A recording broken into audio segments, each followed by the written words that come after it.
Zdravo, jaz sem Grega, ustanovitelj Njami Suši. Podjetje sva skupaj z ženo ustanovila pred 8 leti. Suši je najina strast. V skladu z zen budistično tradicijo, v bistvu priprava sušija od naju zahteva vsakodnevno popolno predanost delu. Gre za to, da se tehnike nenehno izboljšujejo in da se neprestano učimo. Dan se definitivno začne z pranjem riža, kuhanjem riža. Riž je itak osnova sušija, že ime suši pomeni, da gre za okisan riž. Su je po japonsko rižev kis.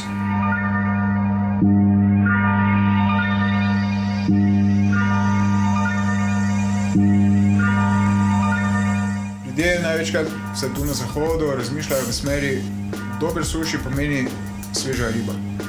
Ali pa dober suši zagotavlja sveža riba, pa v bistvu zadeva ni tako enostavna. Čisto sveža riba gre skozi fazo rigor mortis.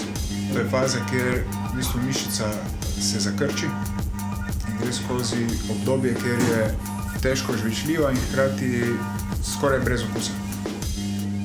Pravi recept za dober suši je harmonija med tem, da je riba pravilno odležana, pa hkrati ne preveč oksidirana. Ribe se po tradicionalnih japonskih tehnikah v bistvu starajo, se pravi, za vsako ribo posebna metoda. Ene se marinirajo, ene se starajo, ene se grilajo, pečejo in so vse ribe primerne za surovo uživanje. Ampak v veliki večini primerov gre za to, da mora riba določen čas, potem ko je sfiletirana, odstati v hladilniku, da pride do enega procesa, kjer se v bistvu ustvari okus. Riba dobi umami, ki ga japonski kulinariki neverjetno v bistvu zasledujejo. To je tisti peti okus.